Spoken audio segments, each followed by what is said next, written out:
Let's fucking do this, boy. Muscle cast.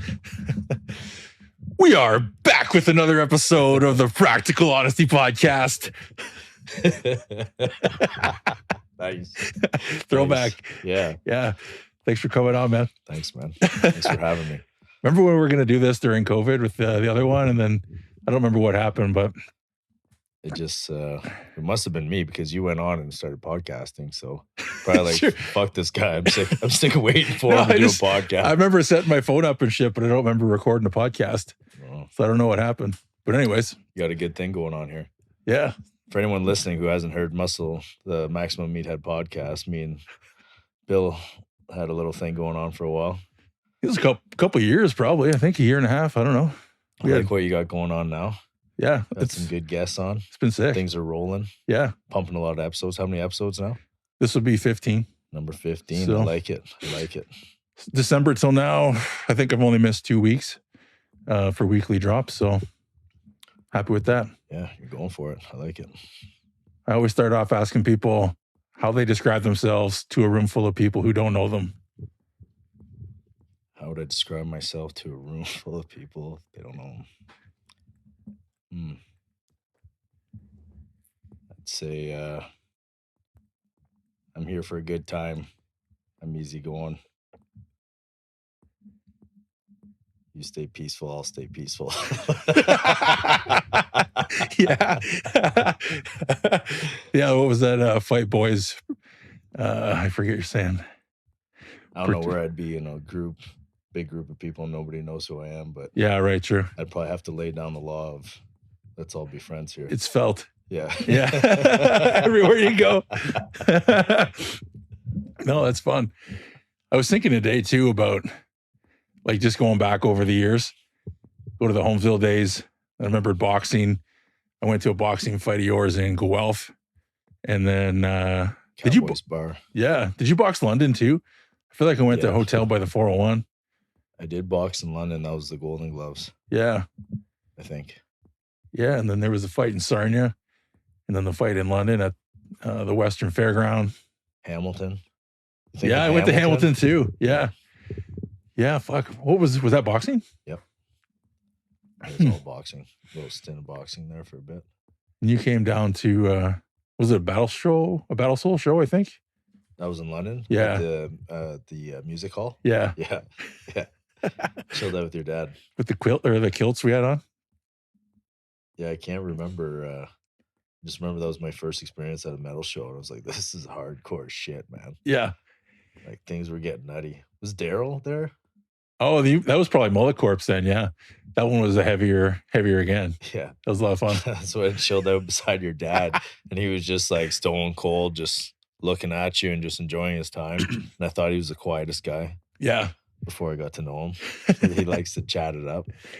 I think he videotaped, maybe not every single show back in the day, but he still has like dozens of videos of our shows over the years, mine and my brother's shows. It's cool to look back at the embassy before it burned down and the WIC before it burned down. How many shows do you think he has on tape? I don't know. 3 dozen? Yeah. Maybe. That's he showed you a lot of support, eh? Oh yeah. Dude, we took a bus in high school three times from Walkerton High School to Wingham High School to the Embassy Hotel to play Battle of the Bands. And the only rule on the bus was keep it down in the town. And everybody got shit-faced all the way. Nice. Yeah. Nice. But Dad was chaperone at the front and he was buddies with the bus driver. Yeah. Or knew him from years ago, whatever. And yeah, it was all good. Everybody got hammered and came to see us play and we won, I think. I don't know. Doesn't even matter. It was a lot of fun though. He's the only dad I remember seeing. Yeah. In the whole place. Yeah. For sure. Although I will say Daryl's mom, Linda's been on a bunch of shows too. I've seen her around. But anyways. Yeah, I wanted to ask, just get on and talk to you, man. You've got an interesting life. You're an interesting guy. You do a lot of shit that's a little bit, how would you describe? Less than standard. You know what I mean? Yep. It's been Yeah, I always say you're a one of a kind. And it's, I guess, probably similar to me. If you don't know me, it's hard to describe. Yeah. If you don't know you, I don't know how you ever describe Joel Paquette to somebody. I know your first question was a tough one. Like, Yeah. that's not something I ever think about. Right. Yeah, because people, well, first of all, it doesn't matter. But second of all, a lot of the time they already know. I'm never doing a bio, you know? Right. Yeah. Like, I guess I'm thinking of presenting like at the summer thing last year or whatever. But how do I describe myself? Like, I don't know. I'm a dude in the world. Yeah, I'm you just know, a guy. yeah. Exactly. I feel the same way. Do you remember what got you into fighting? It was a born and bred thing. I don't know what specifically triggered it, but ever since I was a little kid, I was like obsessed with ninja type shit, Ninja Turtles, Karate Kid, Rambo, Rocky, all that stuff. Just completely obsessed with it. Bruce Lee back in the day. Mm. One of the only pictures I have of me as a kid, I got like this red jumpsuit on and a ribbon around my head and like two weapons in my belt and nunchucks in my hand. Like I don't know what pushed it to that extreme, but it was just always a thing. And then naturally, I joined martial arts when I was a kid, and then I wanted something more competitive. Right. So from there, went into boxing and then Muay Thai and put it all together with MMA. So it was just a gradual progression of developing your skills, and then you train so hard, you just want to almost treat yourself or almost prove to yourself that all this hard work is for a reason. Right.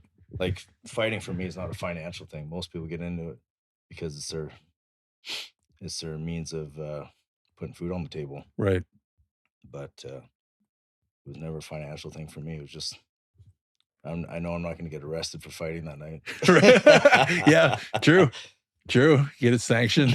It actually just became like I'm still contemplating having another fight, and the biggest push for that is just to get my family and friends together under one roof.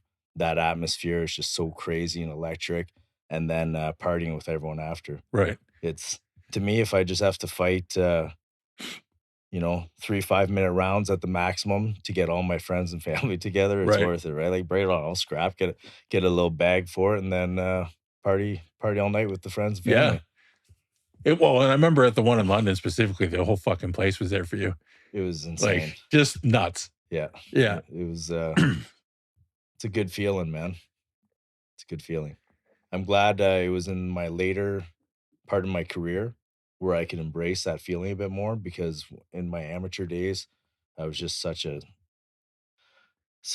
like the stress really got to me. Like my mind was a mess, so everything was a blur. I was never really focused on anything. It was just so much emotion and hormone and all that jazz. But as I matured into my career, then I was able to enjoy everything. And luckily, that's when I had big hometown shows, because I was always the away team prior to that. And it's just like, what a way to go out. Just have that experience. It was always, well, first of all, it was illegal. And then you're in the middle of fucking nowhere in the States. Yeah. And whether it's reserved somewhere and, so to be able to do it an hour from home or, Sarnia or London or wherever. Well, there's a whole new generation that doesn't even realize that too. Right. That this was illegal not too long ago. When I started my fighting career, I couldn't do it in Canada. I had to go out to the Midwest and the States, and we were fighting at casinos, at Indian reserves, and then it finally got legalized in Canada, and I was able to have a few hometown shows, got picked up by a good promotion. Back in the day, it was the Score Fighting Series, which was just unreal. Yeah. A lot of UFC fighters came out of that. Yeah, so it was a good experience. How did you find that from Goderich? Like, because adrenaline is the first place that comes to mind for me, but you went to Supreme a lot. Yeah. But how does you get introduced to any of that shit? I just, I guess if you know the scene or you follow the fight scene, Sam Stout, Mark Homnick, Chris Hordecki were big players in the MMA game at the start of it. They're killing it. Mark was going for title contention in the UFC, like, and all of them in the TKO promotion when that was a big promotion in Canada. So I knew who they were. I eventually bought this old half pink, half red Plymouth Acclaim just so I could drive to London and train with these guys. So it's just I researched where they were at. That led me to Sean Tompkins and training with all them boys for a bit. And then I actually had my first fight under Sean Tompkins in-house at what used to be called Hard Knocks. So it's just from being in the scene, knowing who they are, and then just driving to them. Right. I'd go there, I'd get my ass whooped, man, so bad. Looking back at it now is crazy. Like I'm driving.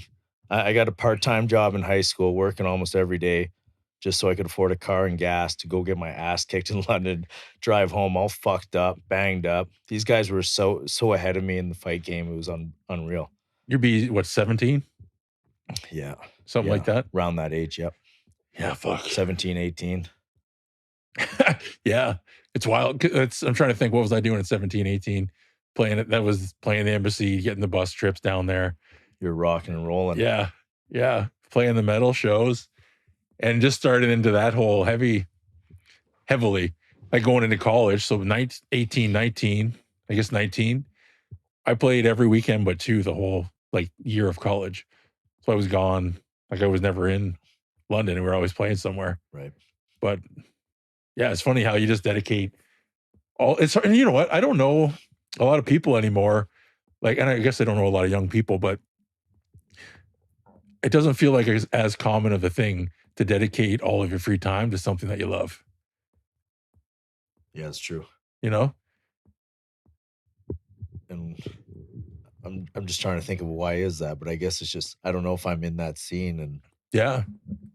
It's I don't know, man. Maybe we're just older and we don't know the people yeah. pumping the new stuff. Well, and pre-internet too. Like I don't even know.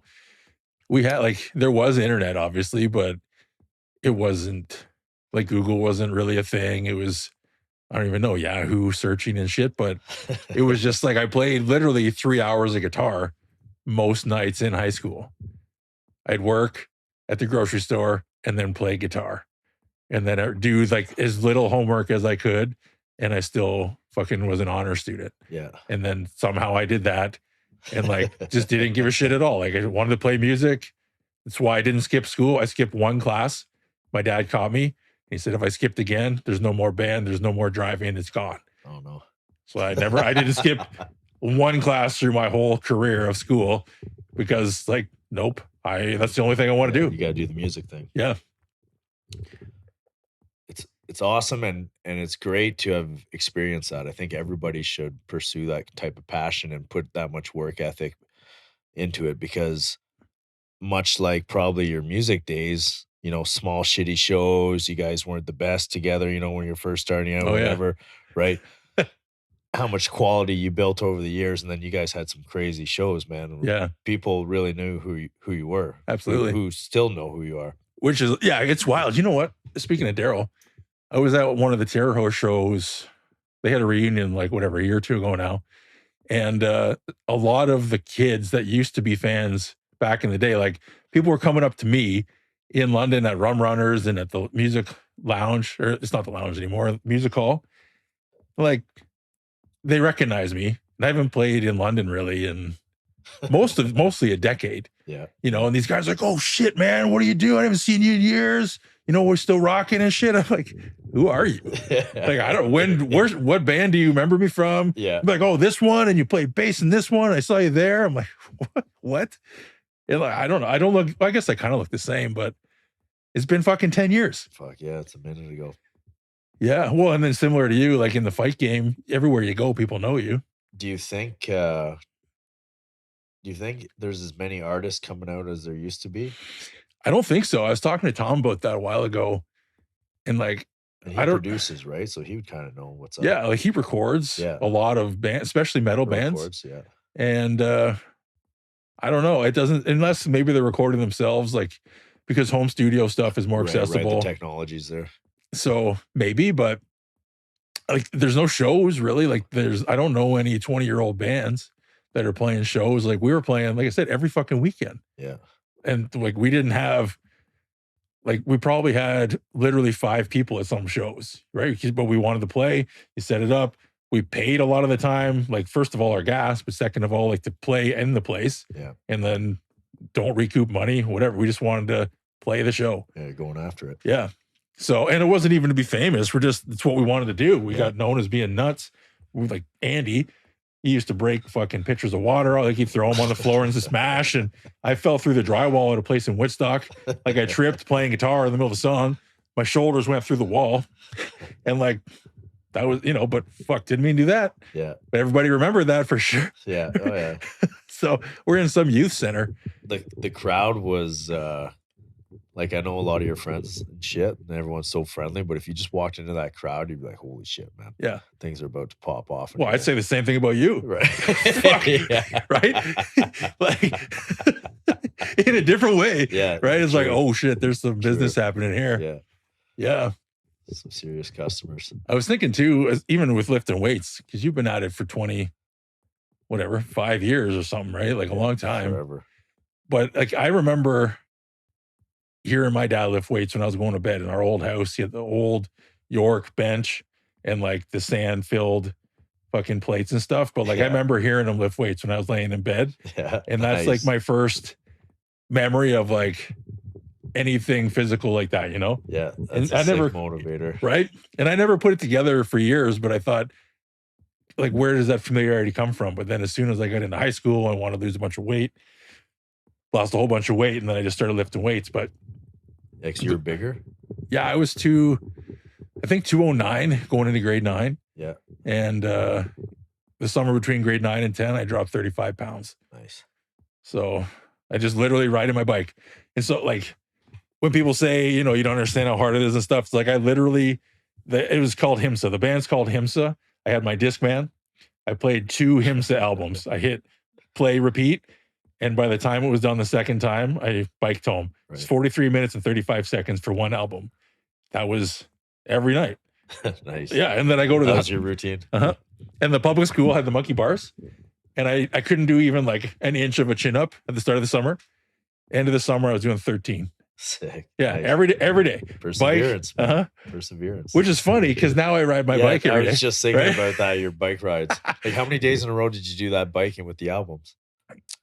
Oh, you did about a year with this one. Oh yeah, like a year and a half. Yep. Year and a half. Yeah. Yeah.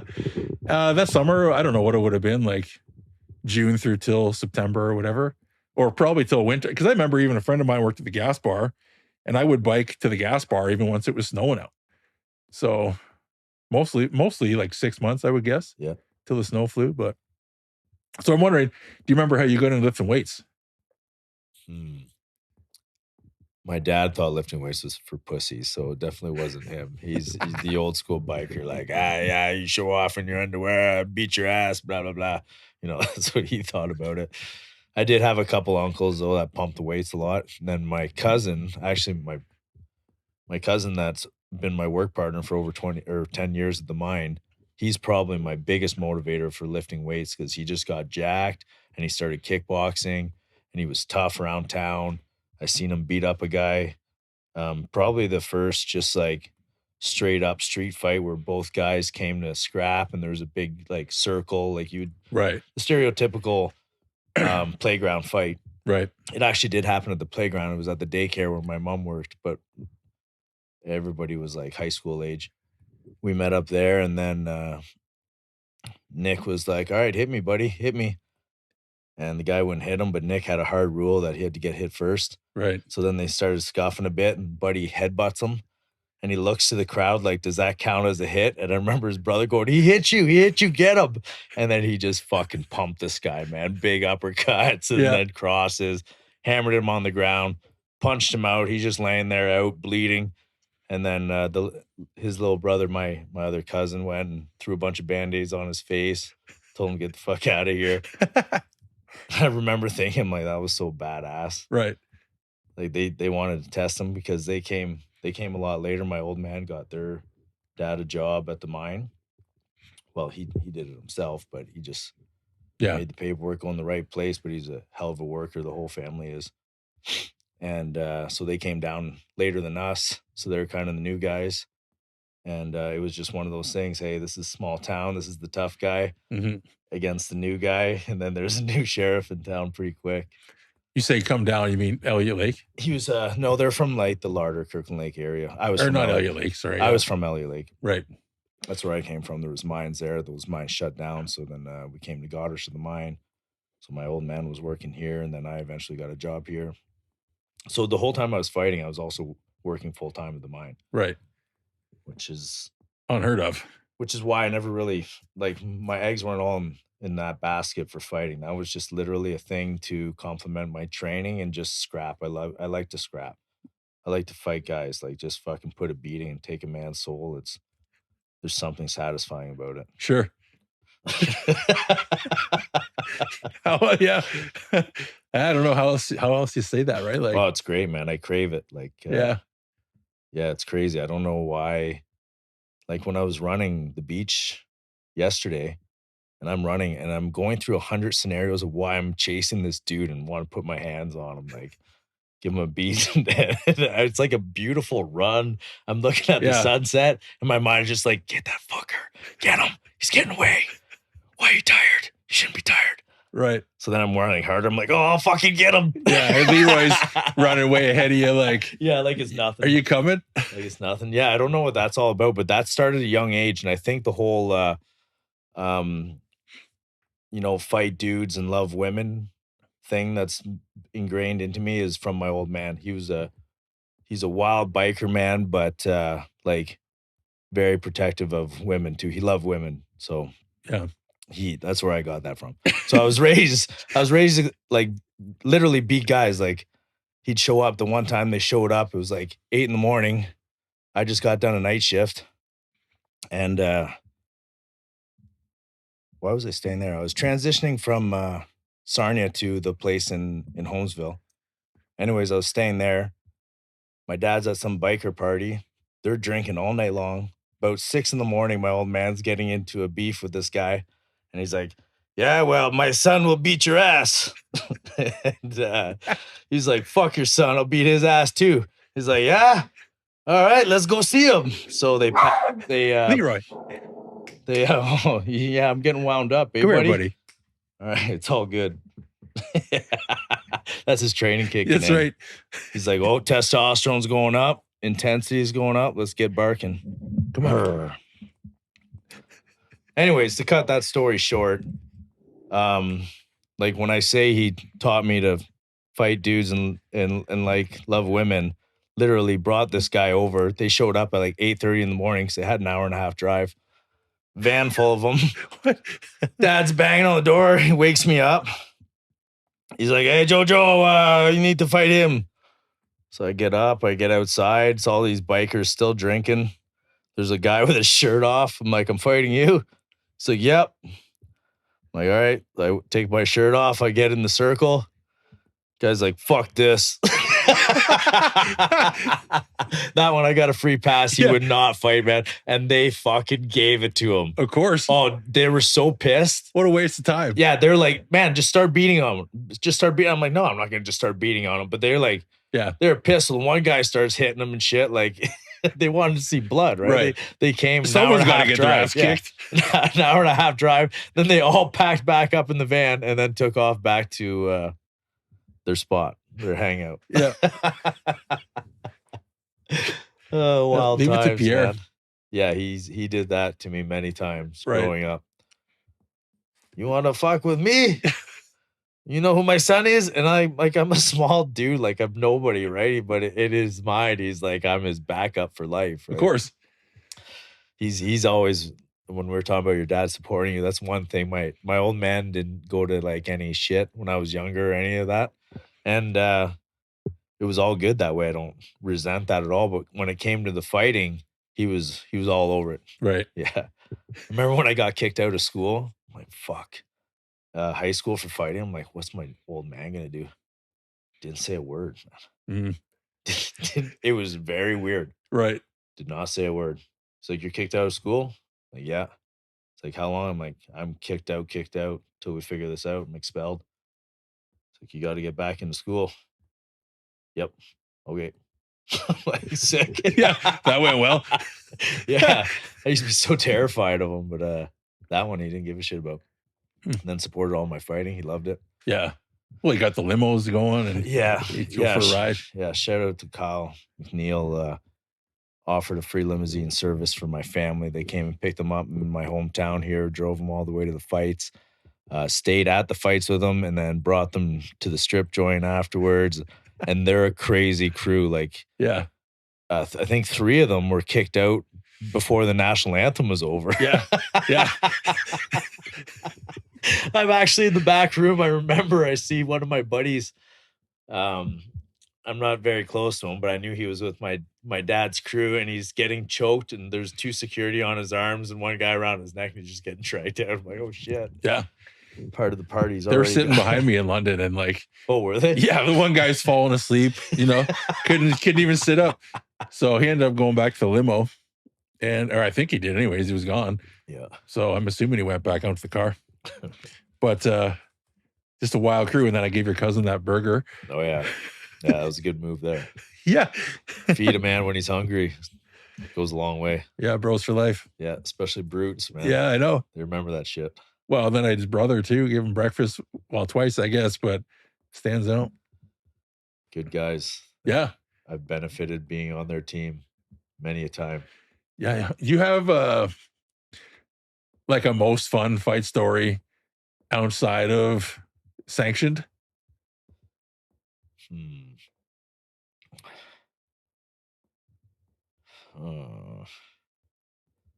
Sorry, I got to think of this one. The one was I'll tell you a bad one. How about that? Okay, yeah, whatever. Yeah, bad one. This poor guy. So our buddy gets bottled at the Duck in Sarnia. Our buddy gets bottled. We get told about it. We start searching this guy. We find this guy. Start laying the fucking boots to him. We start pumping him, right? Yeah. Security's got him on the ground. We're giving him the boots. All this shit fucking ends up being his twin brother. Oh no. Yeah. Oh no, it was right. Like how? Yeah. Yeah, man. Oh. His brother was already gone. His twin took the beating. How long did it take you to figure that out? It was already done. Right. Like the beating was done. Right. Yeah. Like it was over. There was enough security there now that it was all cleared out. And then we're all outside in front of the pizza place after where everybody goes. Once the bar closes, then we found that out. We're like, oh no. Oh well. Yeah, there's a message anyways. Yeah. It sucks for yeah, fuck around. Someone's getting it. Yeah, someone's getting it. Oh man. I'm trying to think, man. Like there's been some pretty hectic ones. One was wild. In Sarnia, we had a plan that when the song It's Going Down, meet me in the club, it's going down. When that came on, we rushed the part of there's like a stage and a sitting area by the stage where this American crew always was. So they jumped my buddy the week before. Sarnia was a rough town. Yeah. They jumped my buddy the week before. They're at the club, and they're always at the club every week, every Saturday night or whatever it was for this one. So we knew where they were, who they were. We're like, we're going Saturday. We're gonna go have a good time. But when the song It's Going Down comes on, we're rushing them. It's happening. Just start scrapping. Right. That was a wild one, man. When like every time I hear that song now, I get I get amped up. Right. That little beat that comes with it. I'm like, oh shit. Because at the club, we're all like, oh, we're looking around. You see your boy here, you see your boy there, you see your boy there. And you're like, oh yeah, round up the cattle. Here we go. And then we're walking right at them. And then we just started going. Like, that's all bad shit. I don't condone street fighting. I actually find it's fucking the craziest thing you could do because everyone's got a knife or a weapon now. Like, you pretty much, if you're getting in a street fight, you have to be willing for it to go to the death. Right. It's fucked up. Scary thing. I always try to avoid fights. Back in college, I was nuts. Yeah. Dating a stripper, like. Well, things were a little different. Yeah, things were a little different. And in school for policing, because my old man wanted me to be a cop. Sure he did. So that was kind of the whole thing, right? Hey, we need you in the family as a police. So go to school for it, do all that. And I decided it just wasn't for me. Right. Yeah, well, I mean, there's a lot of paths in life, and police officer's one of them. Yeah, but it's one of those lifestyle things, right? Yeah. Gotta adopt that lifestyle. And Yeah. You get a certain set of handcuffs, even though Yeah. you're the one carrying them. yeah, I like not being, Yeah. not having any kind of stranglehold or Right. any censorship on there. That's the benefit of being majority. Like most of my income's blue collar, and I love it. Yep. That industry's kind of stayed the same with all this madness nowadays. Just, Right. the boys are the same. The contractors that come in, they're very like-minded people. Just want to work hard, make money. Yep. Get the job done. Yeah, Yeah. yeah. So it's been nice that way. Well, And everyone's pretty accepting to your views or whatever you have to say. Like we can still fuck around at work and say what we want to say. right. Not everybody agrees on everything, but everybody's just cool. Yeah, everyone Yeah. just respects that. Like Yeah. just say it how it is. It's Yeah. actually really refreshing compared to how everything else is now. It's just when you're clanging and banging with the boys in the mine, it's just like it still feels like 20 years ago. Do you know what I mean? Right. When you could say whatever the fuck you wanted. If you didn't agree with it, that was just you just didn't agree with it. Fine. Yeah. Yeah. You Different carry opinion. on. Yeah. That's it. Yeah. Yeah. Not everybody took it on, right? It's, I don't know. Working at Ideal for years, it's all contractors and mechanics and whatever. They say some wild shit. Yep. And then it's over and done. Like, Yeah. anyways, they're having a hard day. Yeah. That sucks. Next thing. Yeah. It's funny. Why do you think that is? Or why do you think some people can set that shit down and other people just grab onto it and don't fucking let go? Mm. That's a whole bunch of variables, I think, Yeah. of mixed with mostly where you come from, like your come up. You know what I mean? Where your head's at. Right. If you didn't have that in the come up, you'd have to literally tell yourself that shit's not going to bother you. You got thick skin or whatever. Right. And maybe you'd have to talk yourself into it if you Right. hadn't already experienced it. You'd have to teach it to yourself. Yeah. And I just don't think people are doing that. No. I wonder, I don't know. I don't have a strong theory on this. This is on the fly. However, I wonder if it's tied to confidence in who people are. Like if you have a strong sense of who you are and how you want to be in the world, I don't see how you can have a shakable like identity, really. It's like, no, that like it's like the stereotypical not compliment. What's the opposite of a compliment? Insult, right? It's like, oh well, you're ugly. It's like, okay.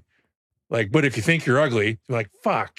Like that one stings. Yeah. Right. It's like it's like any gym guy, right? You're small. Like, fuck. Why couldn't you say ugly? Yeah. Right? Yeah. Literally anything else. Yeah. Call me dumb, call me whatever. Like, I don't give a shit. Yeah. Like, oh, you're skinny. Like, fuck me. Really? Yeah. Right. But if you're confident, no, I'm not. It just doesn't affect you. And so I wonder if it's tied to, at least in some degree, just that sense of self almost. Right. It's like, no, it's a yes, no. Is that me? Kind of. Or no. So like, I just don't give a shit. Well, that would give direct correlation with people pursuing a passion and going all in on something. Because then you know who you have, like more of an identity, and you stand your ground on this, and you're pursuing this, and nothing's gonna stop you. Yeah, the capability. Yeah, or you have a better idea of what you're capable of within at least one area of life. And you're not the average Joe in that world. Right. You have something special. You're better. You have a talent. Absolutely. You've worked at this, and not everyone can do it. I know I sure can. I tried the guitar, man. I fucking sucked so bad. Sure. It's tough, dude. What do they say? It takes 20 hours, 20 dedicated hours at a new task or something to become like moderately proficient. So if you put that on over 20 years, or even 5 years, right? 1 year, 20 hours is fuck all for time. It's 1 hour a day for 3 weeks. Yeah. So to think about that, I don't know. It seems unfortunate. Do you think that's true though? I feel like that's just way too broad of a. I feel like a lot of things. A general rule. Yeah. I just don't think 20 hours is a lot to get good at anything. Okay. Well, what if you did a month, maybe? Yeah. But I'm thinking in terms of classes. Like if you saw, say, 2 boxing classes a week for an hour each. Yeah. After 2 months, you'd be somewhat better than when you started. or you'd be better than someone who has never done it. Oh, 100%. Yeah. Right. So 20 hours gets you like in the door. Yeah. You know, just even with podcasting It's shit. better than 0 hours, of right. course. Yeah. So it's not to say you're an expert, but you're familiar anyways. You know what you don't know. Gaining some confidence. Yeah. What do you call that? That's a good way of putting it. You know what you don't know. Yeah. Anything I start getting into or start trying to specialize into, that's exactly what you find is you realize how much information there is and knowledge to learn. Yeah. You get a respect. You have enough familiarity to have respect for the thing. Yeah. Right. Like, oh shit, there's a skill or there's a talent or there's a gift to this. And I can't just walk in and be a pro. Yeah. It's like everything. If I wouldn't try guitar, I would not know how difficult it is, especially to sing and play guitar, do any other task while playing the guitar. It's mind-boggling. Musical anything. Yeah. Right. Mind-blowing. Well, and similarly, like I never did much fighting, but I did about 1.5 years at Adrenaline in the Thai boxing class. Yeah. It's intense. And then boxing a bit with you and whatever, but it's there's different levels of being gassed that I wasn't familiar with from a gym background, like resistance training and cardio.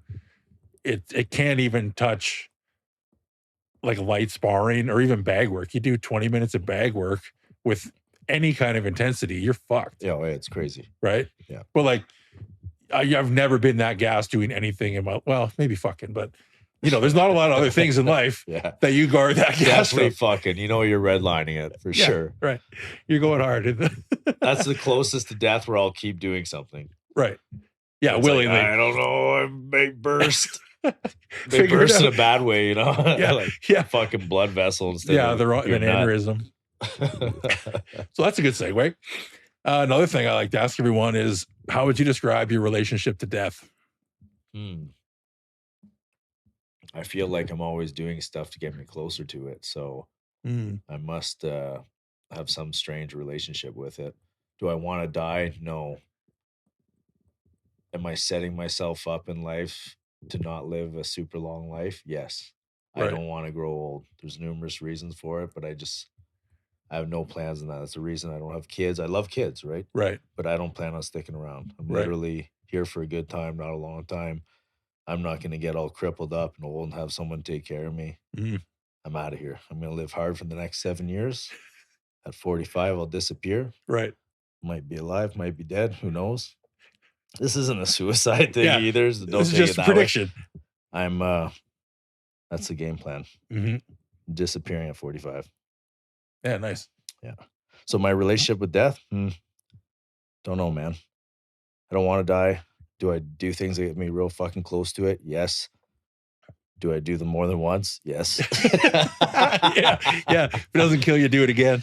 When I'm in a situation, so I've been in quite a few situations in the last couple of years where I could say my life is potentially on the line, whether it's caused by me or an outside source. And I definitely did not want to die. I wasn't accepting of it.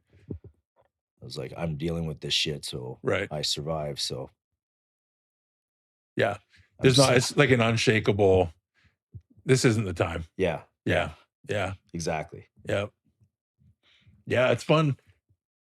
Well, fun. That's not what I meant to say, but it is also pretty true. It's like it's a different kind of game when you know you're on this like red line space and not scared, because it's like, no, I'm good. Yeah. It's like, I don't know why I know that, but I do. You know. And that's I go back to, like, I think I've said 1,000 times, but this, you can take whatever it takes because that's what it takes. But like, it's so fucking true for me. And then when it's not true, I'll never know because I'll be gone. Yeah. Right. But until then, I'm going to have 100% accuracy. Yeah. And I know that. So I don't know. And that seems to be unique, both with you and with me. There's this kind of nah. Yeah. Not now. Yeah. Pushing forward. Beat the odds. Beat the odds. Yeah. Well, it's that 2 feet in a heartbeat, right? It's I don't know. This is all I need right now. Yeah. Interesting. I don't know, man. That's it's like one of your attributes I was talking about the other day is 100% success rate at survival. Right.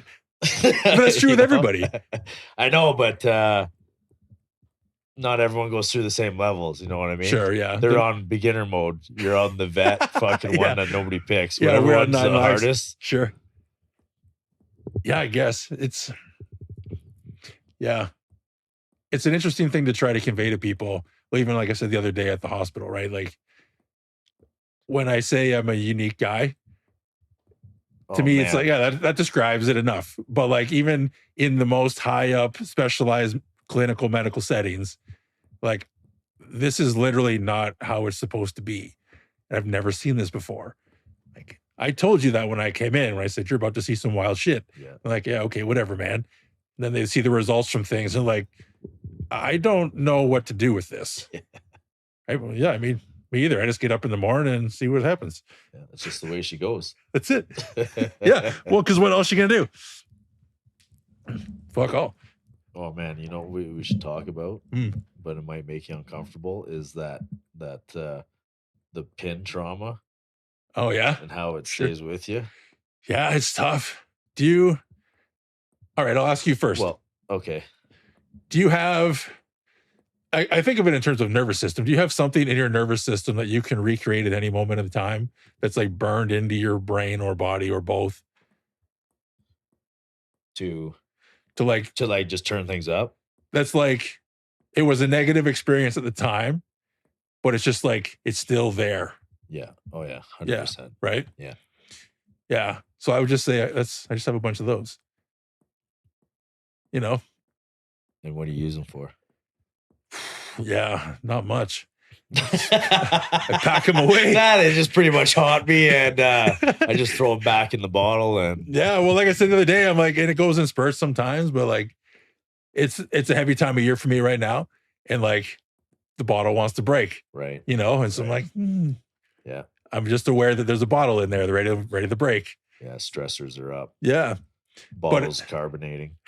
Yeah, the baking soda, the vinegar, and just put your thumb on. Yeah. No, baby.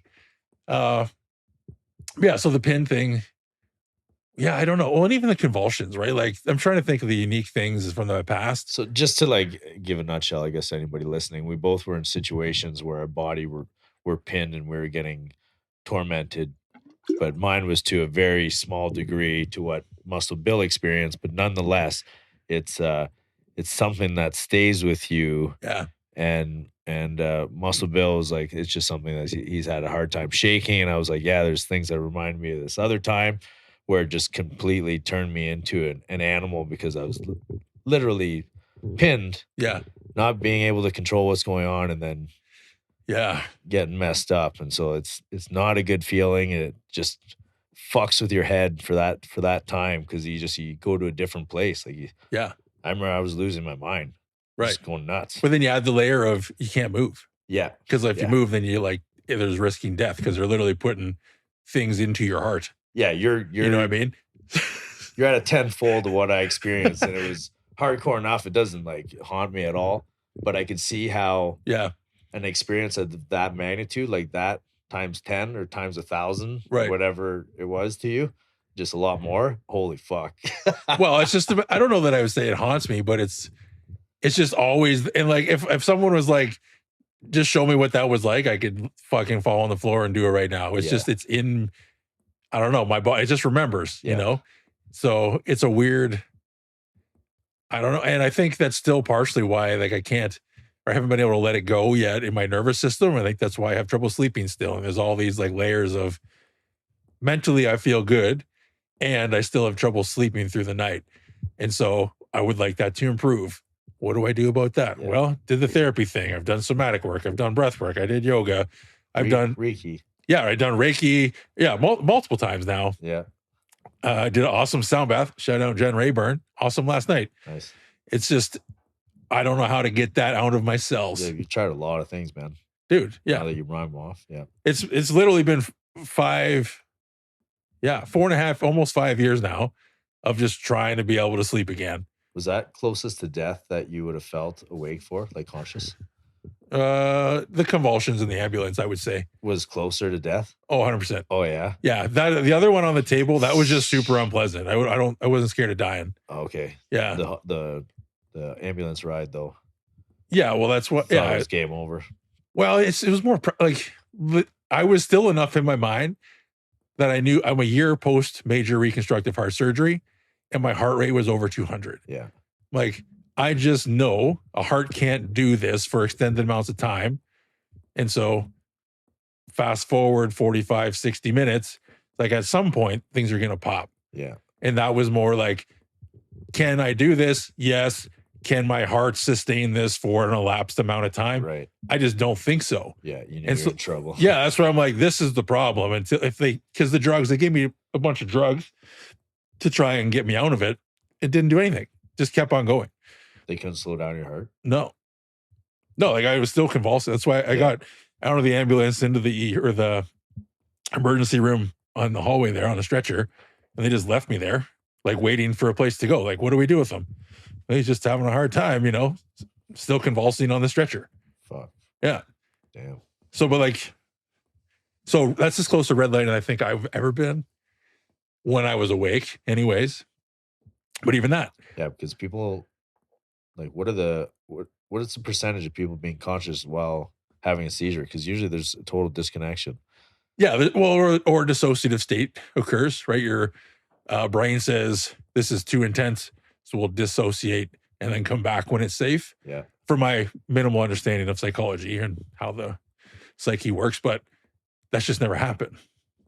Yeah. So, which is why therapy, I saw 5 maybe therapists, and all of them were like, that's not how it's supposed to work. Like, okay. This is what's up. Yeah. And what do I do with that? Right? Like, well, you seem to be doing good. Like, I know. Yeah. I know I am. I want to do better. Yeah, I'm trying to do better than this. Yeah. Right? I'd like to improve. But, and so that's just why I experiment with shit. It's just like the rest of my life, though. I experiment with the same. You do too, right? It's like, I don't know how this is going to go. Well, I better find out. Yeah. Yeah. Yeah. It's the best way. Try it. Yeah. Well, and even that is a lesson in itself. Don't be scared to try and like actually fucking try. Yep. What happens when you're good at something, or what happens when you surprise yourself? Well, what happens if you disappoint yourself? Like nothing.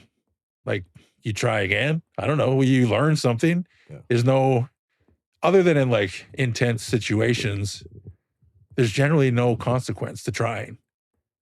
What I don't get is, what else are you doing? Yeah. You know what I mean? I don't know.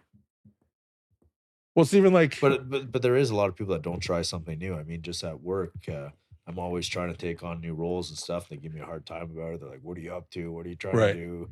Trying to be management, whatever whatever they have to say." But I'm just continually wanting to be learning shit or trying new stuff. I just can't stay at a mundane, comfortable level. Like things are all right. If I just wanted to chill out and not worry about fighting or training or anything, I could, right? And I could just sit my ass around and do nothing and live comfortably. Right. Put in my minimum amount of work and head down and do my job.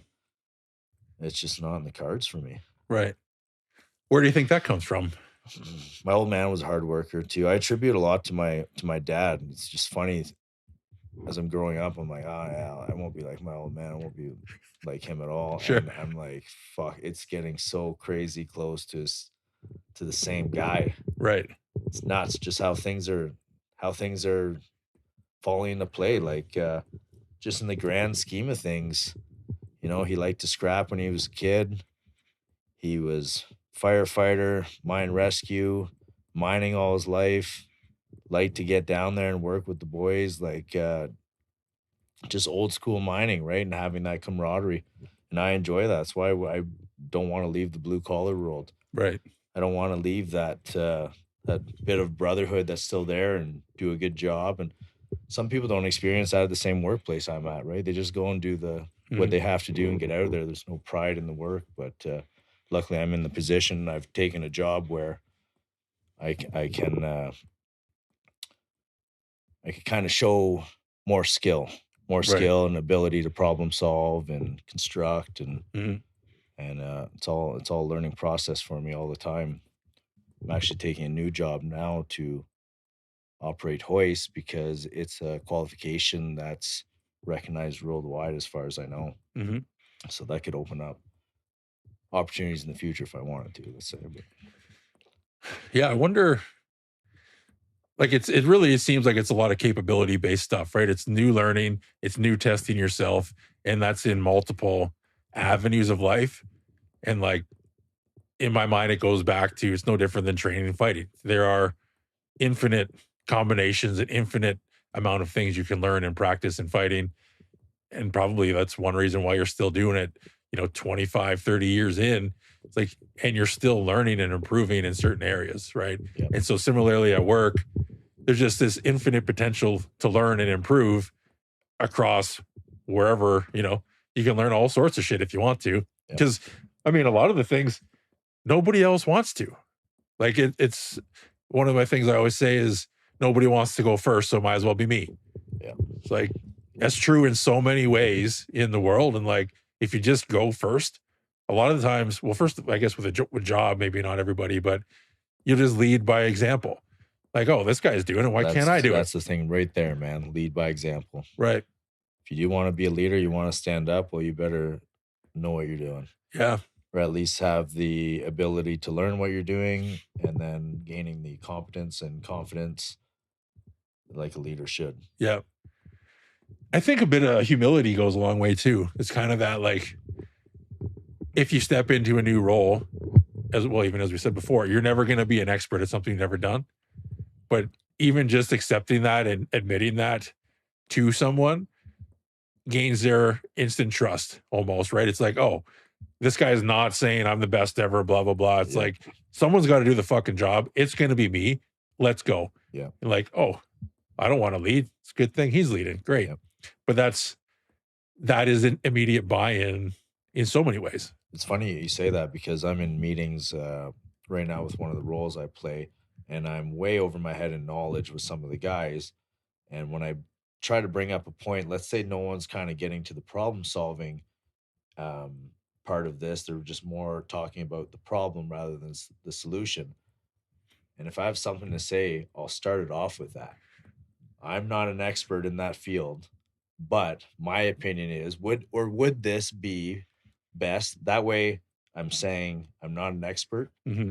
And then I'm asking them a question rather than trying to tell them something. Right. Learning to it all started actually when we first started podcasting is when I started looking into language more and right. how you socialize, negotiate, sales even. It's pretty much sales when you're talking to people. Oh, 100%. You're always selling something, whether it's an idea or a product. Yeah, it's almost like manipulation to a degree, especially if it's work, right? Because everyone's got their goals or they want their thoughts to get put through or done their way. They want to be heard. Yeah, so you're always in a state of somewhat of manipulation, even if it's for the better good of everybody. There's still that whole salesman pitch type deal when you're expressing your opinion. I don't know where we started with this, but that podcast really led into me listening to sales videos on YouTube. And much like yourself, you know how to talk to people a lot better than I do. You know how to mind fuck people. A lot of the tricks we both know, and I call them tricks, but they're just methods of how would you say socializer having a conversation. To me, it's social psychology. It's just an observation. It's crazy how far that goes. Yeah. I find I'm able to not only articulate my points better now, but in doing it in a fashion where people are listening more. And that's what it ultimately comes down to, because you could have the best idea in the world, but if no one takes you seriously, no one's listening to you. Yeah. It's not worth fuck all. Nobody gives a shit. That's right. It's and going back to what you said about no one wants to lead right now, if you're not afraid to fail and you have your mind in the right place, mean you're doing things good for the whole rather than selfish reasons. Reciprocal sort of ideology. If you're ready to lead, you're ready to be like that, and you're not afraid to fail, like people are just, if you're pleasant to be around, you could excel in pretty much any part of the world now. Mm-hmm. Any kind of avenue you want to go to. Yep. People want somebody that will lift the room up and then be able to talk professionally. Sure.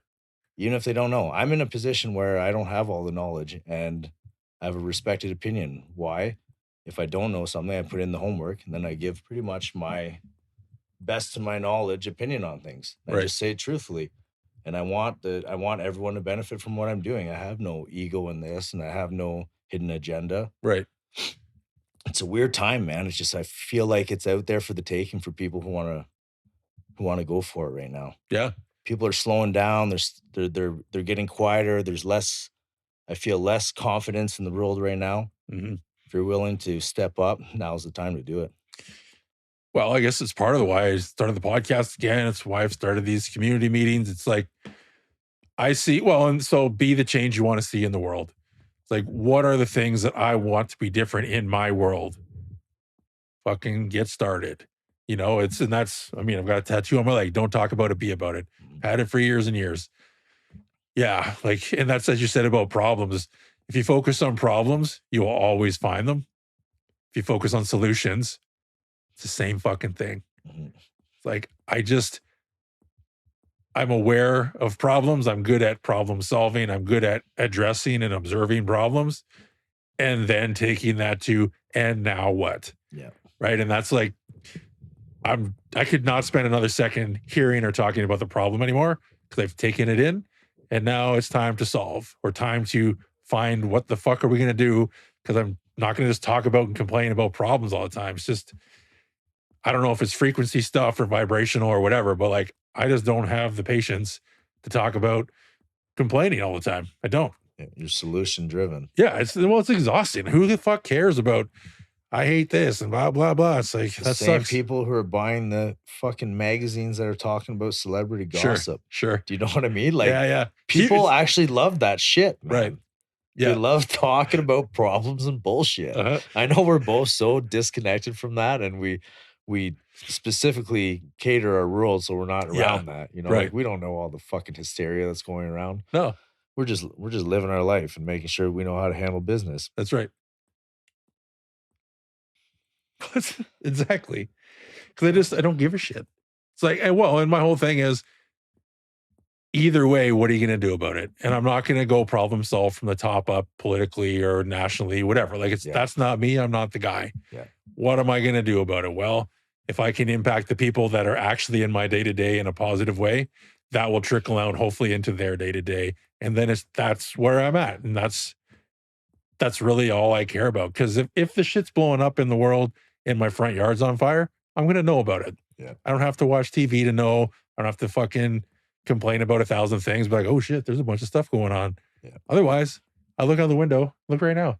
It's fucking beautiful.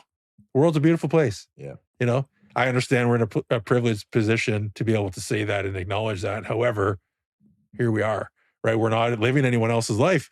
And that's like, I don't know. It's just where it is. Yep. And health is a privilege that most people don't acknowledge they have until they don't. And so I guess that's always my comeback. Oh, it's a privileged place. I'm like, okay, what's it like to be healthy? Yeah. Yeah. But the weird thing is I still describe myself as a healthy person. Yeah. Right. Yeah. I'm healthier than a lot of people. Yeah. Like that's the crazy thing to me. I'm like, I don't know. I got a lot of shit on the go, but I eat okay. I train 3 to 4 days a week. I've been doing that for a long amount of time. And like, I don't know, here we are. I'm not saying I'm doing the best in the world, but like we're hanging in there. But think about how much happier you are disconnecting yourself from all the bullshit that's going around. Because how many people approach you and they start going off about something that's totally not in their control and they're stressed about it. And then you probably say, what can you do about it? Mm-hmm. Why are you worried about it? Is it serving you any good? Yeah. And the answers will be no. So why are you thinking about it? Yeah. Like how much of that do you get? Probably tons. Quite a bit. Yeah. Yeah. People caught up in other bullshit and just letting them weigh them down. Yeah. What I find, at least the way that I envision it in my mind, is if we're all walking around with our cups almost overflowing, the thought of adding more is overwhelming. Yeah. And so my solution mentally, this is like my depiction in my mind, is like, if you can just dump the fucking cup out, then you can, a few splashes, you don't care. You don't notice.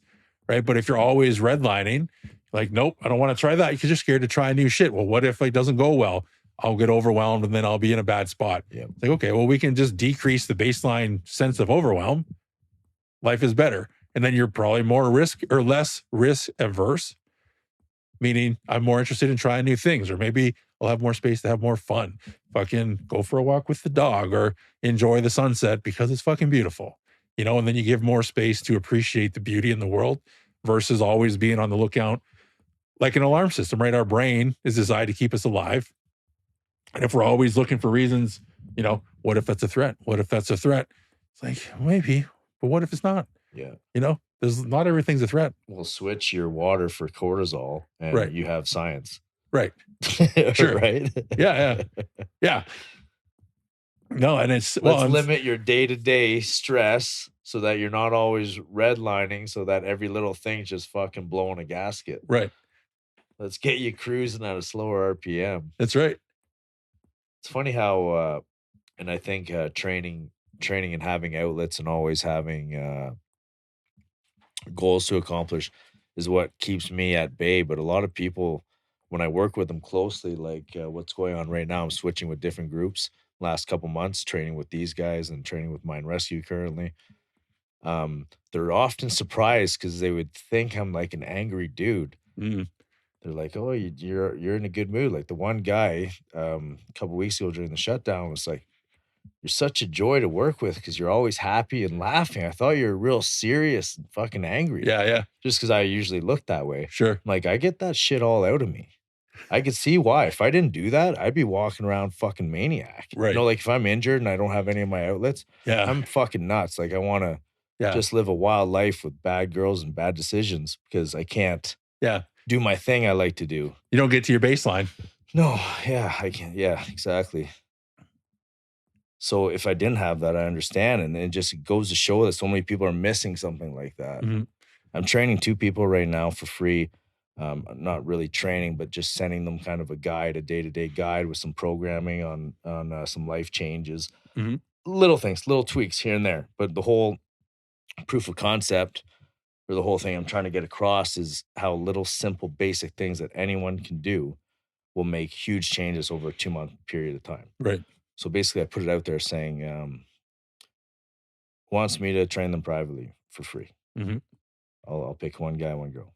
So I picked 2 people and they're fully on board. So I send them, week 1, day 1, blah, blah. What do you do in the morning? I got them getting up in the morning, pounding 500 milliliters of water with lemon, and then going right into a shadow box routine. Just get the body moving, punch, get a little sweat on, a little outlet, and a little circuit.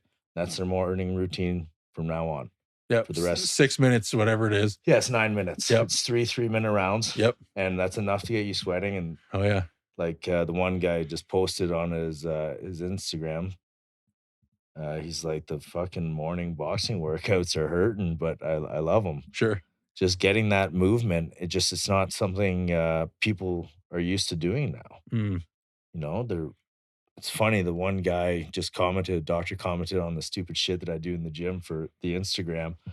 Like, why do you hate your joints so much? Because I have a lot of fucking injuries from playing rough and doing stupid stuff. But my gym stuff is nothing compared to a hardcore wrestling match. No.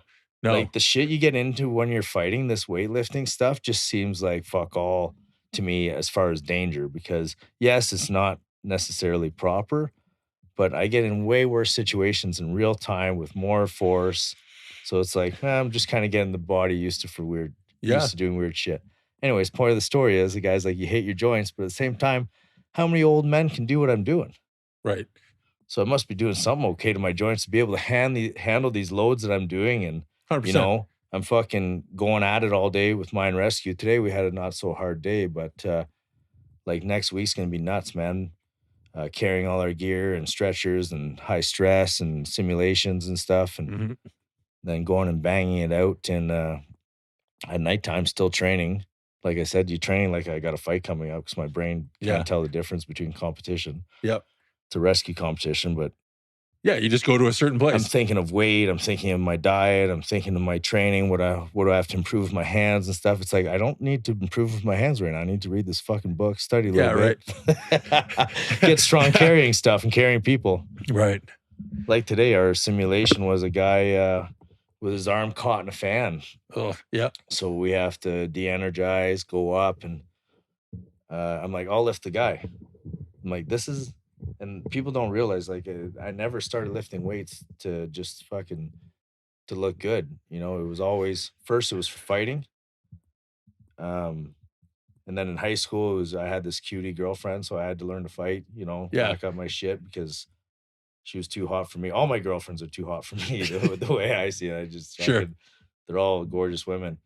Anyways, you got to know how to fight. If you got a hot girlfriend and you're just a little fella, you got to know how to scrap to keep that, because everyone's going to test you.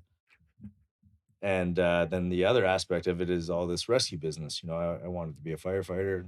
Well, I was going to be a police, but ended up going firefighter and mine rescue. And it's scenarios like today where the guy's hanging there, and right away we got to alleviate the pressure, right? So I scoop him and kind of grab his head, get around his waist, and I lift him up.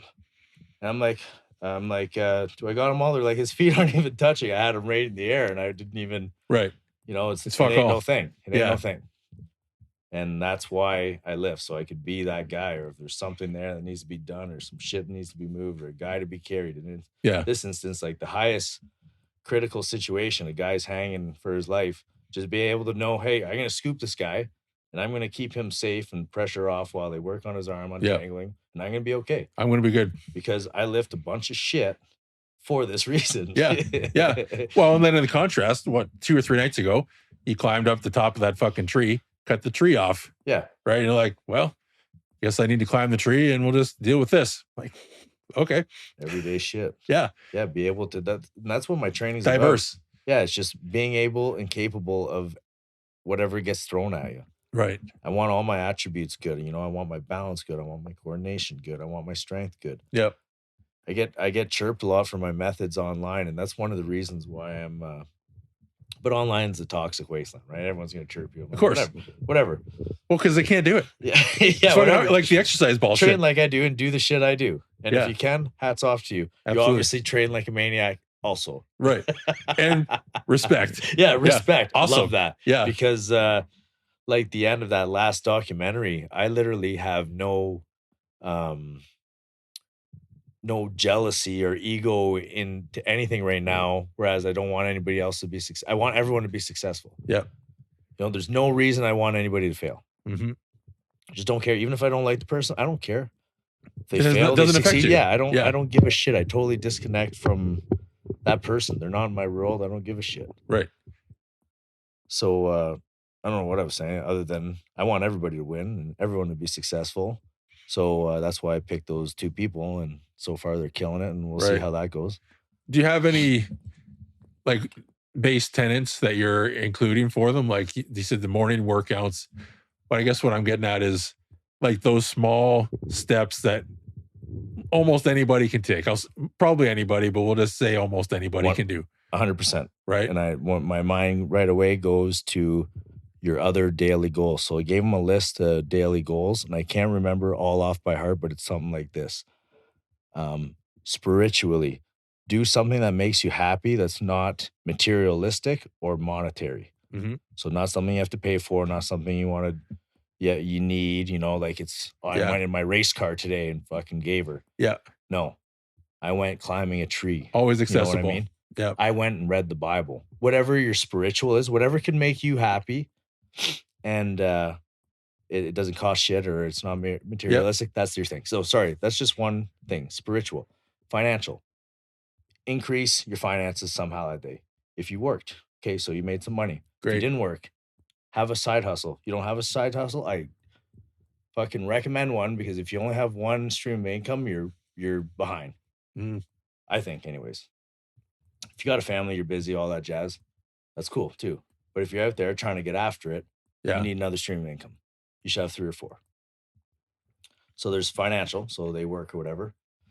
Then there's fight, which is something that will increase your self-defense or your physical capabilities, or like a weapons training or something. Sure. Shooting a bow. For them, right now, I already included it. It's their shadow boxing. Yep. Plus one of their workouts they have to do that's fight involved. But it's shadow boxing. They're learning to move their body in a fighting way. So their fight's already checked off for them, because that way it gives them a little bit, because they're not in that world. Right? Yeah, it's a head start on the day. Yeah. They're just not in that world. Like, I also, way back, I gave her a little something. I'm like, you need to learn this. You need to watch videos, learn this, learn how to defend yourself with it, and then carry it. Because if you don't know your tools, they're no good. Whatever, right? So that's also a thing. Practice your tools. You know, shoot your bow, shoot your gun, do whatever you want. So there's financial, spiritual, Then there's strength, so working out, moving your body. Right. And then there was a nature one. I think there was one more, but I can't remember it. Anyways, those are your daily things to hit. Yep. So then you try to hit one or have a plan to hit one. And if you don't, it's fine. Move on with the day, but see if there's a trend. Right. Let's say all of a sudden you didn't knock off spiritual for 5 days in a row. You're not doing something that makes you happy, just your own self. Yeah, internally, yeah. For 5 days, like that is not fucking good. Right. You know what I mean? And other shit like basics. You just drink water. Yeah. You're just drinking water. Yep. It's funny. Like it's almost identical because what's it been? Over a year now. I've been like trying to break down and distill what are my daily tenets because they seem to be unique. Yours are unique. Mine seem to be unique. And like it's almost exactly what you're saying. One of them's daily discomfort. Do the cold shower, right? Every single day. Fine. It's not because it's healthy or because of anything. It's because I don't fucking want to. And I do it anyways, and I'm fine. Another one is disconnect, essentially, which is every night before bed, I go out and take a piss with Leroy, and I talk up to this guy, and I just like, everything goes away. I'm like, doesn't matter what happened today, it's over. Doesn't matter. Whether it's good or bad, it's just over now. And I'm like, fuck, what a good day. Because I look up at the sky and where we're at, it's beautiful. Nice. That's spiritual, right? It's like, spiritual. Take the minute, right? It's like, just fucking take it. Yeah. Sometimes it's 1 minute or 3. Sometimes it's 15. Doesn't matter.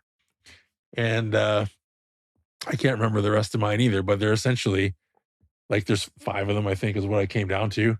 You named off 4 or 5 too. It's like, it's funny how your distilled pieces of importance daily are very similar to what completely separately. We've never talked about this before. Yeah, no, we haven't. Right. This is like, oh, I did that too. Yeah. Because what are the things that are non-negotiable in my day? Movement. I ride my bike. That's for the everyday, right? It's like, whether it's riding my bike or I take Leroy for a minimum of 15 minutes around or whatever, but like that's happening no matter what. There's no fucking reason it's not. Yep. And outside of hospitalization. Fine. Right. But like that hasn't happened in a while. So guess what? Been doing it for a while. Yeah. But that's super neat.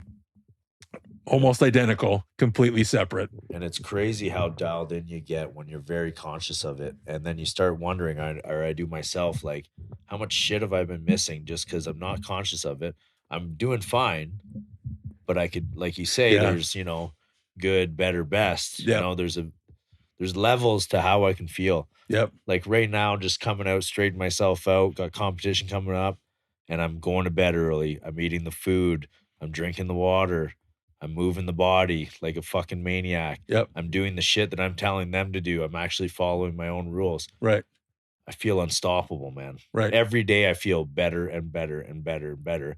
And I'm the same way. You say outside hospitalization, I'm outside injury. Like those are always my roadblocks that blow something, sure. ACL, stupid fucking neck or whatever. Like something stupid happens, but I love building that momentum, and it feels so good to be dialed in. Mm-hmm. And it's crazy how those little healthy habits that you start stacking, how much momentum they start to build. And then it's like, I don't want to miss my morning greens with my lemon in the morning with my foam roll, because I know how much better I feel when I do it. Dude. Now when I miss it, I'm all fucked up. Like, I got the pasties now. I got less energy. And like when we were doing a heavy stretcher carry the other day with a ton of equipment, like a long distance. Then we had to pick up a guy, load him up, carry him all the way back. We had to do that a couple times with urgency because methane gas was building up. And the one guy just kept, he was getting tired. His forearm, his muscles were starting to give out because your grip starts giving out. Yeah, it's just heavy. And he's like, I should have ate something. I'm like, what do you mean, man? It's like noon. He's like, I haven't drank or ate anything except for coffee today. I'm like, dude, you got to fucking take care of yourself that way. Yeah. But it's crazy how you can get away with this, but your performance can be so much better if you're just dialed in with just small, healthy habits. Like you say, your bike ride, your water, you're on your supplements that you need to take so your body's functioning. Yep. It remember when we had Russell on, he said, I believe the stat was with a 2% decrease in hydration in the body, there's a 10% decrease in performance. I remember it was a crazy stat that blew my mind. Yeah. So just let's think about that. Let's say you're drinking in, let's say 3 liters for easy math, 2%, right? It's not a lot of water, but you have 2% less water and 10% less output for your whole day. Yeah, it's nuts. Think about that over a month. Like that's not just linear, that's compounding difference. Yeah. For 30, and then people don't drink water for a year. And it's inhibiting yeah. gains too, yeah. on top of that. The potential. Yeah. Right. You're limiting your potential every single day, compounding over months. Yeah. And you think, well, it's just simple. It's water. It's like, yeah. And what are we?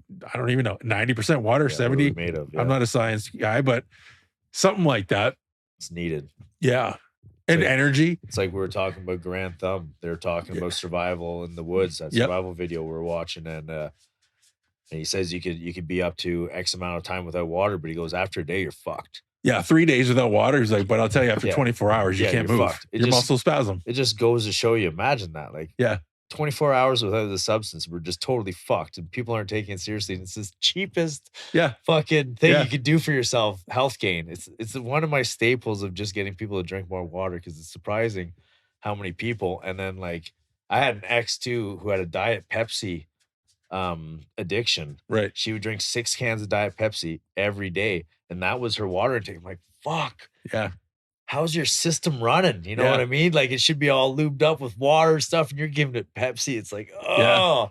She ended up kicking the habit with me, and she felt so much better. And then she dove back into it later on down the road. I was talking to her about a year later, and she was back into her Pepsi. But water's a non-negotiable for myself, and it should be for everybody. Mm-hmm. And I highly recommend. I'll even give a plug out there to Mammoth Mug, because that's how I keep my system going every day. Mm. I drink my 500 mils Blue Star Roughage in the morning with my lemon.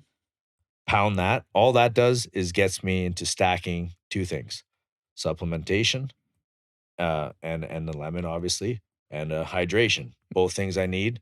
Kill that. I just killed 2 tasks at one. Yeah, boom. In 1 minute. Yeah. And I did it before a certain time, because I have to do it before I have my coffee. Yeah. So boom, there's another task completion. So my stupid little routine of just drinking my water and greens and lemon is 3 tasks, bang, bang, bang, bang. And then I'm all of a sudden feeling better. Yeah. Because I associate the check marks. Oh, now my system's going to be performing better. So subconsciously, I'm actually just performing better all the time. Out of placebo, but not even placebo, because it is helping. Yeah. But it has that more of an effect in a placebo type of way. Do you know what I mean? Or what I'm trying to say? Yeah, it's like the make your bed thing. Yeah. Right? Yeah. You start your day with a win. It's like, you make your bed's one of them, but making your bed doesn't get you water or greens or health. Like, sure, stack the wins, whatever. I'm not knocking making your bed. However, if you're making your bed and not drinking any water before noon, you've got the wrong priority. Yeah. There's no doubt in my mind you're doing the wrong fucking thing. Yeah, 100%. So, period. But should be interesting to see after they go through 2 months of this, what they think about it. And really, it's just, like I said, it's proof of concept. I just want their feedback. Yep. Is this going to help? But we both know it's going to help. Of course it will. So it's crazy how just consistency and small steps and small habits and we could even go further than that, consistency wise, and to why you have a lot of respect for yourself. Oh, sorry if you guys didn't hear that. I had the mic flying in the air. I was talking Frenchman style, hands flying. But you are a consistent version, right? People like that about you. They respect that. You know what kind of version you're getting with Muscle Bill every time, because you have a set standard for yourself. Right. You have this moral ground that you stand on, and you stick to it. Yeah, just as I forget even what I call that, but if people don't know who you're going to be when they meet you, there's a certain volatility in that. And don't get me wrong, I've had that in the past. Like, this isn't naturally occurring. I've made some bad mistakes and fucked up in the past. And like, I have got to learn that lesson. No, this is developed. Yeah. 100%. Right. And that's like, this is programming. 100%. It's like, I am making, and that's just don't talk about it, be about it. It's like, well, Do I want to throw a chair? No. Well, fucking stop throwing chairs. Yeah. You know, did that, check mark. Yeah. You know, and like I can say, Yeah. and it's been tested, you know, it's like I can say without a shadow of a doubt, like I'm pretty even keel, especially when I intend to be. Yeah. Like the only time in the last, let's say 7 years that I can think of where I was coming in hot and I knew it, was when I was in the ICU and I just had literally, that's all the stuff we started talking about before. Yeah. That whole event that day, I was a fucking shit show. Yeah. And like, rager. Yeah. And the guy that started the whole thing, I told him I was going to kill him. So if you don't get out of my room, if I am able to get out of this bed, I will fucking kill you. And he was like, what? And my dad was like, you need to leave. Yeah, you need to go. Yeah, like I mind you, I was not in a position to stand up. Yeah. But like that was the day. You would have been looking for a shank though. Dude, well, yeah, dude, he was anyways, I won't get into that. But I was pushed pretty far in rough shape. Yeah. So, but otherwise, outside of that, like there's not a shout in my note because it's been like I've been there. I'm like, that's my line. Yeah. I know where my line is and I feel good about it. You know, when I think a lot of people, I was less confident and calm when I didn't know where my line was. But once you know that about yourself, this is my line in the sand. And this actually thing on my whiteboard is find your hill to die on and then figure out how to stay alive or how to feel alive on it. And that's something I just fucking love it. Yeah. It's like you find your line in the sand and you fucking stand on it. Yeah. And that's, I don't know, that's a better life in my mind. Hey, and you know what? We proved that point in the last few years. True. On multiple occasions. Yep. And I think that is also a contributing factor on why we have a lot of peace within us. And there's a lot of people having a hard time with themselves. Mm-hmm. I agree. Once you get pushed over, man, or you grab ankle, it's hard to look back, you know? Yeah. And be proud of yourself. Yep. That being said, people change, things change. Yep. You got to do what you got to do. Encourage change. It's never too late to change type deal. Mm-hmm. Like, just like yourself, you know, I was not a responsible person like I am today. Even then, that's questionable, but immediate second guess. Yeah. Well, I mean, kind of. I just thought of my last couple months. I'm like, fuck, who knows? Yeah, I've been doing that for what, 20 years now? Yeah, okay. So I haven't changed too much, but no, I'm definitely a lot more responsible than I used to be. I was a lunatic. Right. You know, when you're in college and dating strippers and just being a maniac and fighting, it's just all those combinations just. You're not setting yourself up for success to drink your lemon water in the morning. Yeah, it's definitely. I definitely didn't have my greens and lemon in the morning. No, my mammoth mug had to be done by 11 a.m. Right, and then my second one by 3 p.m. And no, there was none of that. Yeah, and it's funny that it's that whole what is it, Jocko? Discipline equals freedom kind of thing. Like when you set yourself into these constraints, meaning. Every day, no matter what, I drink my water first thing. Every day, no matter what, I have my mammoth mug by 11 and by 3. It's like you feel less contracted, right? You're like, oh, I have all this freedom. Well, yeah, it's freedom and decision making. That's right. There's a lot to be said with energy levels, and we've talked about it multiple times, probably on several podcasts, on how a big thing of our lifestyle when we're planning ahead is not only just to have that stuff there, but to eliminate the decision making and the energy it takes and the stress it takes for all these unneeded things people go through every day. Yeah. Oh, what am I going to eat or whatever? Oh, I haven't ate in 5 hours, or have I drank any water today? I know the answers to all that shit. Right. It doesn't take space. It doesn't take energy. Yeah. There's no decision fatigue. I've lined myself up to be cruising nicely, cruising like I'm cruising a convertible, entering the day, just loving it. Right. Wind going through the hair, and whatever comes at me, I'm feeling fresh to deal with it. Right. You know, I'm not coming in bunged up, busted up. Right. And that is thanks to a lot of the habits that I've built, ensuring that I feel this way every day. If I do the things I'm set out to do, I hit those check boxes with, like we said, spiritual, physical, fight, self-defense, learn a new skill. That's my other one. Work on a new skill. Yep. That's one of the non-negotiables. Is a little bit of something, even if it's 20 minutes a day, you know. Pick a lock, just, practice some stitches, you know, just Stupid little things. Like Just that. random shit. Yeah, just it random doesn't have shit. to be anything. Watch a read video book. on something. Yeah. Like we're watching videos on guns all day. Yeah. That counts, On man. the background. You're learning shit. You know what I mean? We're learning something about a craft that we enjoy. So it's all every day, all day, learning and improving, man. Mm-hmm. We don't watch no fucking. There's never a show on the house like The Bachelor or something. You know what I mean? Like, yeah. No, dude. Well, and as you know, you've called me out a bunch of times. I sit in the dark more times than not. Yeah. And like I don't have the TV on. A lot of time I don't have the light on. Nothing on. There's just nothing on. And you're like, what are you doing? Like, I'm just chilling, man. I'm good. Yeah, just you know. here. But to your point, like I'd rather have nothing than have some shit TV or have the news or have whatever. Like I'm not interested. Yeah. I'm good. And I think that's the other, it's a superpower. So this is actually a good question to bring things around and to like start to tie things up. The ability to sit with yourself seems to be pretty or getting to be more rare. Like a lot of people are uncomfortable to sit in silence, like just to be still. I'm not saying for half an hour, but even just to have time by yourself, that 5 minutes at bedtime out under the sky. Yeah. I don't have my phone. I'm not looking for fucking whatever. This is quiet time and I'm good. Like I don't know. I don't need anything else, but that's super uncomfortable for so many people.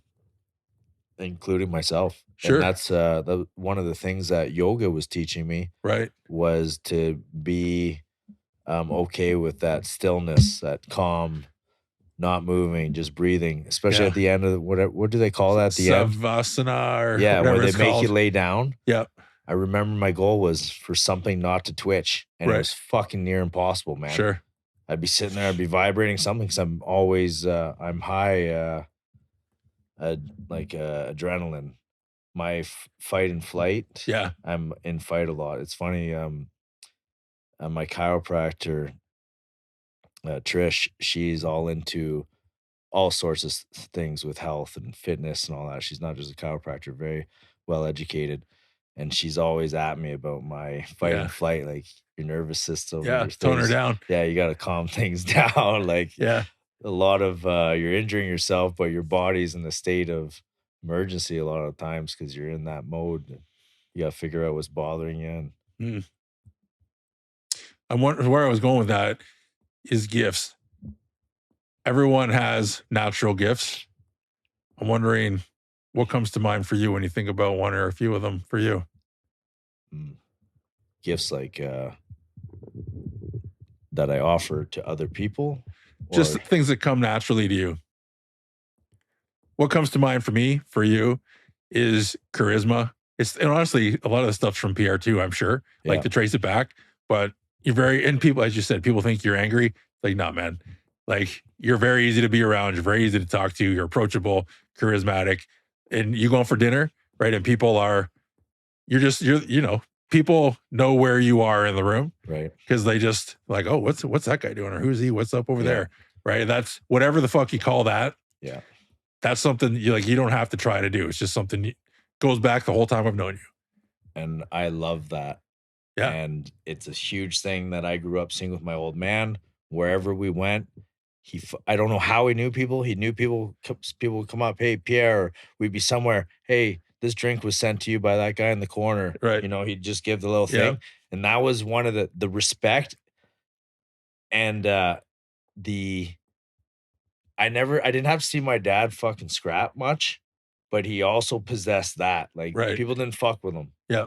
But he didn't have to flex. You know what I mean? Yeah. Same deal. He's personable. He's laughing. He's having a good time. It's funny that you bring that up about me because I was thinking, I'm like, what are some of the things my dad gave me that I am happy of the traits that I absorbed, and that's one of them. It's just like you say, it's hard to describe, but it's like just how I could deal with a room. Yeah. And I enjoy it, and I like the psychology, and I like reading people, and I when there's someone that doesn't like me, I like kind of figuring that out. Like, why is that guy not liking me? And kind of have some fun with it. Yeah, what's going on? Yeah, just I like reading rooms, and it's a big problem if I'm on dates because my eyes are always going. I'm always scanning the room. I'm always figuring out like I was in the middle of dinner. I'm like, oh, it's gonna pop off over there. And then sure enough, she's like, what are you talking about? Totally like Yeah. clueless of any situation that's going on. Then two guys started scrapping. It was like a pub bar thing. I'm like, yeah, I seen that coming about fucking 10 minutes ago when buddy one just first walked in. Yeah. But always scanning the room, always checking that out. But it also plays in the fun and games of interacting with the room. Yeah. It's all just, to me, it's social psychology. Yeah. I know what's gonna happen over there. I know what that guy's gonna do. Oh, what's this? Yeah, it's the observation, I guess. It could be one way to distill that down. And you have to have the confidence, right, to be able to pull it off. If you're not confident, you're just coming in trying to be something. Yeah. People see through that shit. 100%. It's genuine. I guess it's authenticity. Probably is what that comes down to. Yeah, I'm not trying to be nobody. You know what I mean? I'm just trying to have a good time. Right. It's like I was at this bar the other night, and the guy's like, "Who you representing? What gang you with?" Blah blah blah. And eventually he's like, "What? You think you're a one-man army?" I'm like, "Dude, I'm just out here having a good time with this chick. That's it." Man. Yeah. No armies around here. Yeah, I'm not trying to be an army. I'm not trying to be no fucking this and that. I'm just having a drink with this young lady here, and then I'm gonna carry on and go to a different bar. Yep. And luckily that was all good. But like those situations I enjoy. Like I enjoy those interactions. And I had to watch the room and kind of play around with it. But I liked how my old man would always do this and just not play by the rules and get away with it. Because I like doing the same shit. Yeah. That's Girls true. On days like that, you know, everyone's waiting there at the door. Then you can walk up, you go sit at the table. The guy comes out, he ends up knowing you, and he's like, "Hey, yeah, don't worry, you sit there." And the people in the line are pissed off. Yeah, I'm kind of a bit of an asshole, but my date likes it because she's sitting down, she's eating now. Yeah, survival of the fittest. You know what I mean? Yeah, and there's no consequence. No, right? No, so I seen him do that shit all the time. Couple was it last summer or the summer before? The old man calls me. He's got a bunch of buddies up. Sorry, I know we're wrapping this up, but it was embarrassing, but it's also something I admire about him. I'll just tell the story real quick. Yeah. Him and his boys are doing their thing in the driveway all afternoon and at my old man's place. And then he calls me over. So I go over and I'm like, fuck, you guys need to eat. Like, let's call a taxi and get you guys to eat. And they're like, nah, let's go to this place that we like to go to. Okay. So everyone hops on their bike and my old man, he's the first one to, "Hey, okay, everyone drive safe now. No fucking around, being crazy, blah, blah, blah." Gives us all the speech, starts off his bike, fucking rips it, man. Sure. Wow. Takes off. Yeah. So then we go to the place. It's packed, man. This is like one of the hot spots in town in the summer with the patio and shit. Super packed, big lineups sitting there. They all roll in with their Harleys, loud as fuck. My old man leaves his Harley running. There's a band trying to play on the patio. Nobody could hear the band now. All they hear is like 6 or 7 Harleys, I think we were. And then the girl I was with, Young Money, she had her vehicle. And he goes up and they're like, "No, there's no room. There's no room." And there's a big lineup. And so the one guy comes back, that was my dad, and he was like, "Oh, there's no room. Where do you guys want to go?" And my old man's still talking with the manager. You see his arms moving all over the place. All of a sudden, you see 2 waitresses pulling a picnic table out of this like garage thing, pulls the picnic table, extends the patio. The old man waves us over, sits us all down. These guys are just fucking hooligans, man, ordering drinks and shots and all this shit. They shut off their bikes. But everyone there was just like, what the fuck happened there? Yeah. You know, there's 5 minutes of madness with all these bikes and these guys swinging arms, and everything was friendly and cordial, right? Right. It's just like a lot going on. A lot going on. Yeah. Very aggressive because you know how he is. Yeah. And then everything was calm. We're sitting there. We're at this table. There's like 20 people waiting for a table at this place. And I'm just like, how the fuck does he get away with this? Yeah. Like, part of me, I was embarrassed. I'm like, oh, sorry for everyone here. Had to listen to that shit. Yeah. Blah, blah, blah. These people are waiting in line. But the other side of me is like, this is fucking, this is awesome. That all worked out. Treatment. You know, we got drinks before the next people got sat down. Right. That were in the lineup. From when we got there to sitting and drinks in our hand, the lineup still hadn't moved. girl I was with was just like, "This is fucking crazy. These guys are loons." But I'm like, they play by their own rules and they get away with it. And that's one of the gifts my old man gave me is just kind of don't accept anything if it don't feel right to you. Right. Know what I mean? And I'm not I don't wish trouble on anyone. I want everyone to win. So when something's not sitting right with me, it's usually something bad, Mhm. bad for the greater good. Right. Yeah, what's that saying? Good for the goose and the gander, whatever the hell it is. But Yeah. it's like, nah, Yeah, if I find something's wrong, there's probably something wrong because 100%. otherwise I'm easy going. You want to be a weirdo and put on lipstick and tuck your dick and all that shit. If you're an adult, go ahead, do your thing, man. Do your thing. Have your weirdo fucking furry parties, whatever you want to do. Like I don't care what anybody does, but once you start hurting innocent people and shit like that, or you're Right. scamming people, or you're fucking, manipulating people, then the alarms start going off. Right. Pretty good judge of things. I think that's just because I have no malicious intent. I'm just chilling, man. Just like you, just surviving and Yeah. want to have good experiences. Trying to do well. Yeah. That's it. Like I said it before, but be the change you want to see in the world. Yeah. And whatever that is, like it's open definition, right? So your version is different than my version, but they're both moving. Well, it goes back to reciprocity in my mind. It's like it's not a one-way street. I'm not looking to do something that's just good for me. I'm trying to do things that are good for everyone around me because I'm part of this society. I'm part of this town. I'm part of, the community. When the individuals in a community thrive, the community thrives. And that's like step one, Yeah. right? It doesn't do any good. If I'm the guy that's crushing it and I'm the only one doing good, that doesn't do me any good. No. Like, what's the point in that? So anyways, I have no time or interest in doing that, like, which is maybe a bit of a downfall in the sense it's like, well, it's slower going, but at the same time, it's like that rising tide floats all boats. Yeah. So whatever, we're all just floating around. Rising tide floats all boats is the same thing my crypto guy said to me the other day. I got back into the crypto and it was up and down, up and down. Yeah, Just volatile. funny he used the same line. I never heard that till then. Oh, really? Yeah.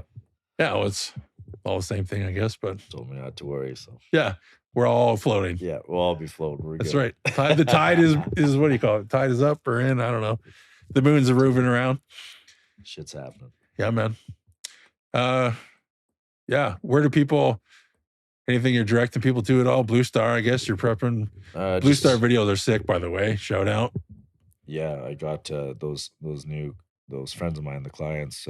Yeah. I got them doing a few of the Blue Star videos I made. They are actually really good. This is top tier workout videos for sure. Just if you want simple stuff to follow around, try something different. We keep them pretty entertaining. They're good. Follow me at Punchy Paquette. And yeah, I pretty much post on there and link up in the stories and advertise stuff that I've found useful in my life and try to get you a discount for it. Mm-hmm. Got asked that the other day. They're like, "Oh, you only do that because you're sponsored by them." I'm like, I'm literally, these are products that I've tried, really like them. So now I'm trying to share it with you guys at a cheaper price because I've worked for that ability. Now I can get my friends discounts on these products that I use every day. Yep. And you were using them before. It's not like they're like, hey, prep our shit or use our shit and we'll give it to you or whatever. It's like, I'm buying it anyways. Can I get it for cheaper? And also everybody else? Cool. Yeah, it's like the Hadouken jogging pants. And I got... I bought some last week. Yeah, some promo stuff with them. Great stuff. I've been saying they make the best joggers. You went and bought a pair, you love them. Right? I could get I got a discount code now online for people to order them because I want them to use their product. A company got a hold of me the other day and was like, "Hey, we're going to give you this and this, and you just got to do this." I'm like, "Okay, send over the catalog." This shit was whack, man. It was not fucking good. I'm like, deals off. Yeah, deals off. They're like, "Oh, you only gain. It's not costing you anything." I'm like, "I just don't want to rep your shit." Yeah, not in. Yeah, it's stupid. Stupid looking, man. Right. It's not for me. No. Yeah. Yeah. So anyways, just follow me on Punchy Paquette and you'll see the updates of all the madness that I do. I got a few things going on right now. Mine rescue stuff, Blue Star videos coming up. Community-wise, this website idea that's been burning in the background, I got to step up on it once I have more time. But if you're looking for a stronger brotherhood, there's going to be some options coming out that I'm organizing to get people linked up. So yeah, look out for that shit and Otherwise, just my usual bullshit of fighting imaginary enemies like I have my entire life. Taking Leroy for the skateboard. Yeah. As he scratches at the As he door. scratches the door, he wants to go out for a skate. It was great, brother. It was great to catch up again. It felt like in the old times, we go for a workout, eat some food, and then podcast. Go down podcast and then jump in the lake and fucking old days. No, I appreciate you coming on and whatever, sitting on the couch. Keep doing your thing. I'm liking it. Nice. Well, I got nothing else for you. All right. I got one more thing for you. Do you have any advice? Punchy Paquette advice. If there was one piece of advice that you'd say is Punchy Paquette advice, what would it be? Don't take advice from someone who you wouldn't want to be like. Yeah. So that could be that advice right there. That could be that one too. You don't want to be like me? Don't fucking do that, I guess. Perfect. No, man, thank you. There's bad advice. There's fucking cons and snakes everywhere. And 90% of people want you to lose because it makes them feel better. Mm-hmm. Just fuck all that. Get a strong little network, get a few close friends, and then ride it together. Teamwork makes the dream work. Yeah, hey man. Showdown sign guys, Peter Do. Yeah, he's fuck yeah. It's my boy. Fuck yeah. No, cool. Thanks, man. Okay, cheers, man.